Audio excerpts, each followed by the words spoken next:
I'm going to show you how you work a flat panel on the 22 pin so I can make Keroppi's shirt. You can see how it's knitted this way and then placed horizontally onto his body. So we'll start off with the 22 pin. Grab your Addy stopper. Your machine should have came with one. If you don't, I will link it. But it's basically this little black piece. Put it between 10 and 11. You just place it right there on the red. It should just snap into place. You got to hook it around the front, snap it onto there. So the stopper basically helps you remember where to stop. So it's automatically going to stop here when you put your machine on a panel mode, and it'll stop between the black and the white pin. I'm gonna go around, and the stopper helps stop the machine here so you don't forget. Leave a couple inches in the middle and go ahead and cast on as you normally would. Now stop casting on when you get to the white pin. Feed the yarn feeder. Keep rolling around to past the black here, and then go ahead and start cranking the other way, and it's going to come off of those machines. And the important part here, the reason we go so far this way, is to make sure that the white yarn is underneath this red portion right here. So this is our first row, and this is now our second row. So we go around, and now we're going to go into our third row. See, this is the pin you want it to go past, and with this extra piece here, it's going to be a little long, and I'm just going to pull that down so it doesn't get caught later. Right here is where we're looking at. That's 3. See how it just went over the red part there? This is our third row. And split a bit here. When that happens, just grab your tool and try to unsplit it.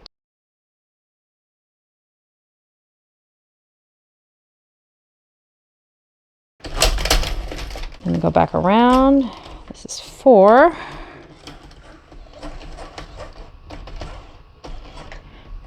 Just going to yank on this a little bit, make sure it sits down there.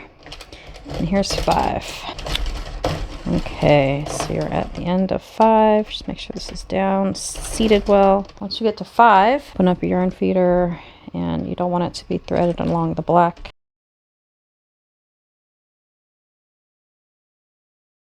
We're going to grab our red yarn, and we're going to go back the other way. There's 1. Just make sure this white yarn sits down on the pins here.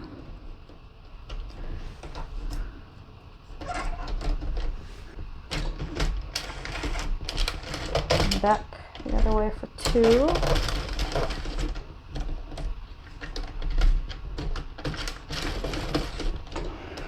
Okay.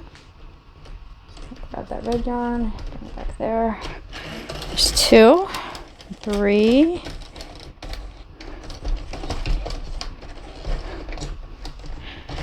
Just help your yarn along.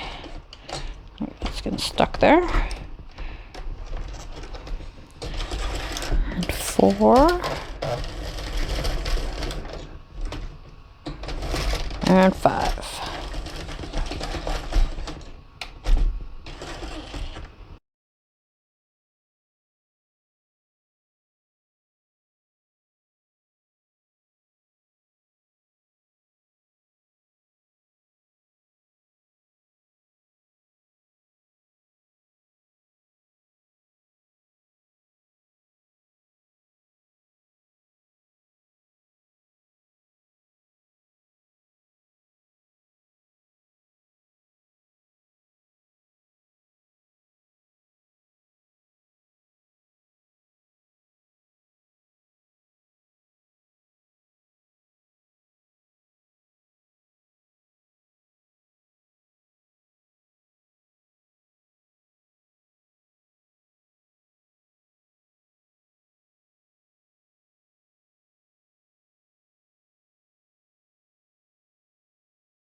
And it's the last one.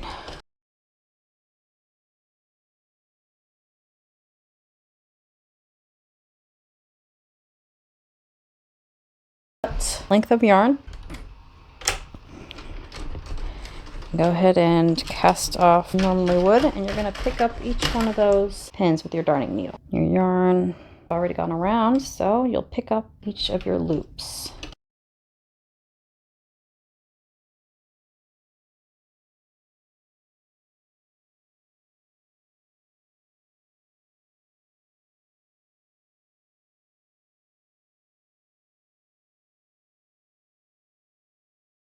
your yarn. Sometimes it gets stuck inside the pin like that. You just bring it back around, lift up your pin, your needle there, and grab it.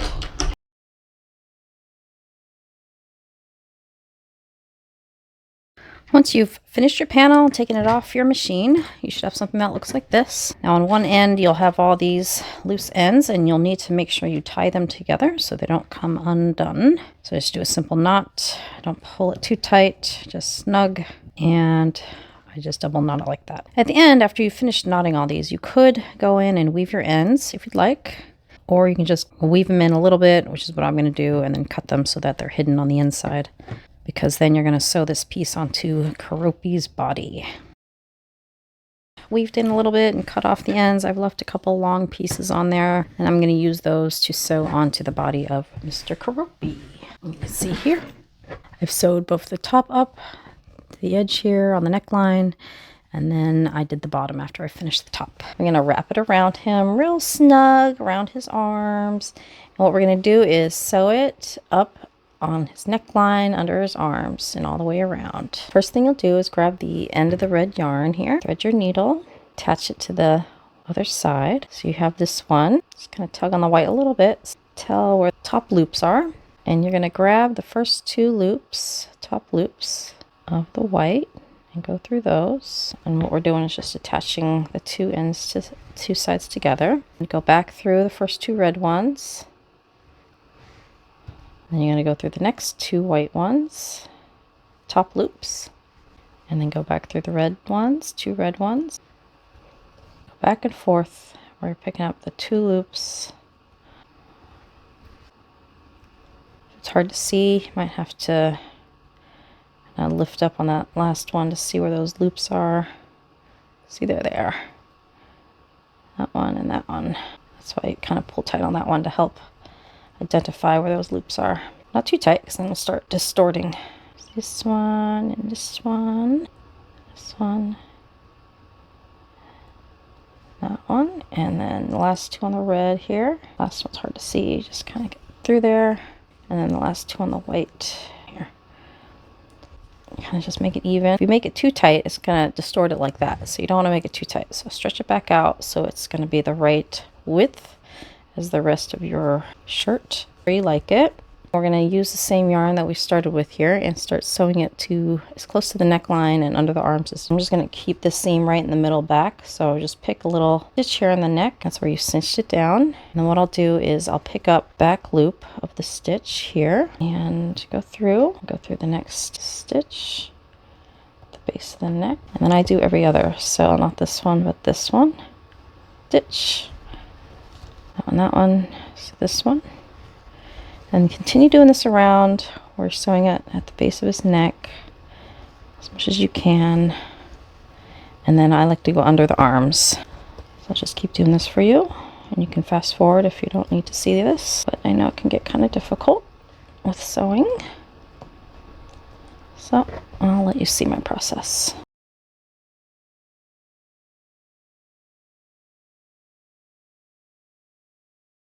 After we do the top layer, then we'll do the bottom layer in the same way.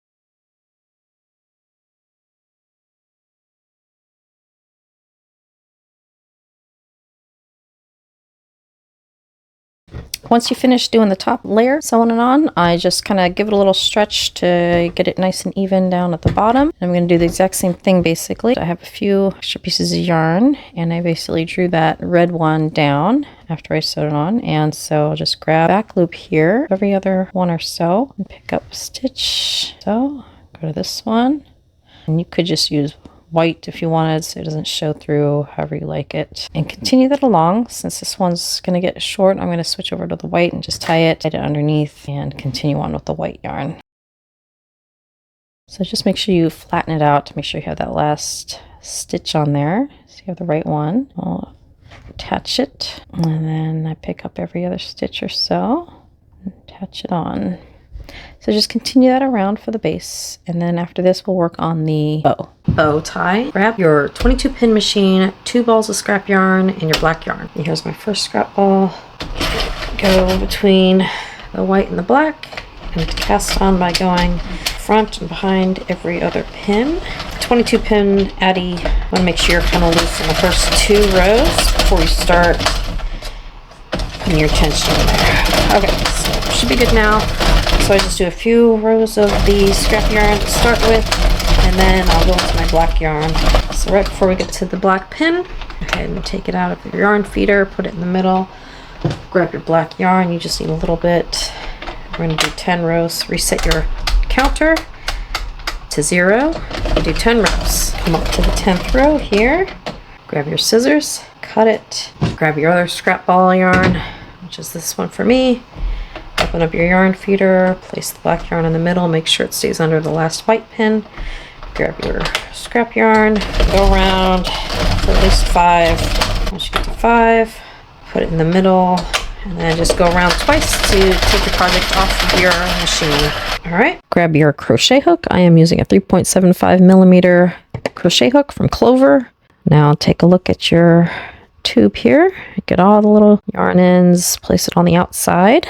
Count back from the starting, which is the one where the yarn end is attached to, so that's your first loop. We're going to count halfway through the loops, so that'll be 11 total. 1, 2, 3, 4, 5, 6, 7, 8, 9, 10, 11. Place your hook from the outside in, and now go up and grab that loop and pull it through the loop on your hook, and go to the next one below it. Grab the loop, pull it through the loop on your hook, and keep alternating between the stitch above and the loop or stitch below, and pulling it through the loop on your hook. That's how we're going to close up both ends of our tube. And I will show you here to the end, just so you know what I'm talking about. So I'm just alternating between the top loop and bottom loop. I'm going in to the loop from the inside to the out. From the inside of the tube to the outside of the tube, and pulling it through the loop on my hook. And you're going to do this 22 times total, because it's how many pins you have, that's how many loops you'll have when you cast off.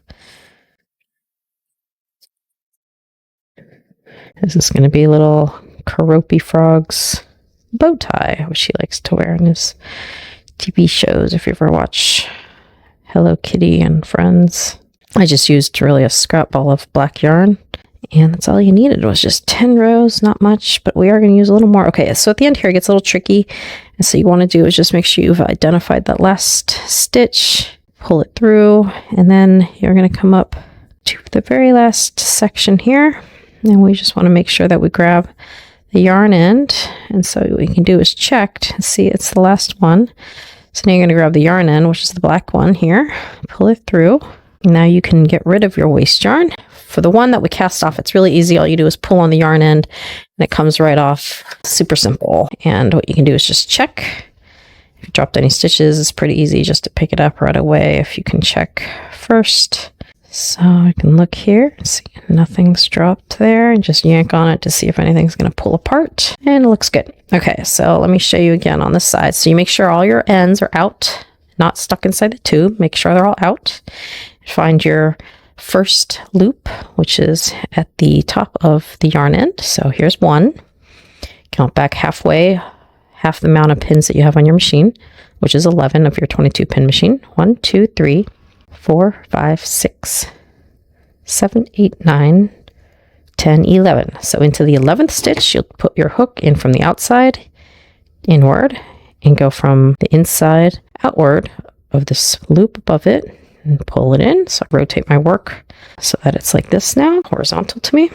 From the inside of the tube to the out, grab the next loop and pull it through the loop on your hook, and go from the inside to the outside and alternate between the loops from top to bottom. So this loop up here and this loop down here, and pull it through the loop on your hook. You're going to do this 22 times to close your tube up. on your 22 pin machine. So you do the exact same method, close a tube on your 40 pin or your 48 or 46 pin. And then instead of 11 stitches back, you would count whatever that number is divided by 2. The number of pins you have divided by 2. That's how many loops you count backwards, and that's where you would start at. So when we get to the end, it gets a little tricky. Make sure all your yarn ends are on the outside.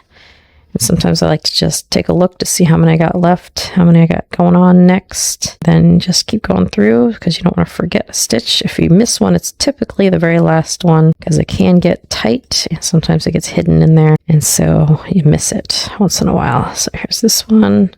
Let's see, it's a little tight in there, hard to see, but it's this one right here, the yarn end. Pull it all the way through to complete it. Now on the cast on, it's a little more challenging to remove, not much, but all you have to do is identify the top loops. See how I yank on this and those top loops start moving. So you just want to take that off of the top loops. Take that yarn end piece and pull it so that it comes off of the top loops like that. And once you've got it off all the top loops, then you'll be able to yank on it real easy to remove it completely from your project. All right, so it's all the top loops are removed. So now we can just pull on it and it'll come off really easily, just like when you did the cast off. And there you have it. Check to make sure that you don't have any drop stitches. Looks good. Now we can finish our bow. I like to save my scrap yarn for the next project, so I'll just roll it up into a ball real quick and save it for the next project. So you have your little piece here, and you're going to grab 2 feet or so of your black yarn. We're going to use that to shape the bow. I'll just go ahead and thread the needle, and I like to just go in half here and make sure that it's really going to be secured to the bow. So I'll just go through a few stitches here to just ensure it's really secured and not going to come off, and tighten it a bit. You don't have to get every stitch. It's not super important. I just like to do this as an extra security step. Once I've done that, you can see it's around it. Now you can tie it in the middle. I basically just sew it there so it doesn't move. All right. Wrap it around the middle. Wrappity, wrappity, wrap. A little length. And the other one, I wrap the opposite way. These yarn ends need to be sewn in. Now you can tie that to secure it. Get rid of the yarn ends here at the end though. Just sew those in. I feel like weaving in with knitting is so much more hard than with crochet because they don't get hidden as well. So the stitches are a little bit looser than with crochet. All right, I'm just going to knot it and then we'll weave it inside. I'm going to put it right here in the middle so it doesn't come back out. And I can, right there. All right, so shape your bow a bit. Oh, that's so cute. So all you do now is tie it onto his neck like a necklace. You could sew it on if you prefer. Oh my goodness, he is so cute.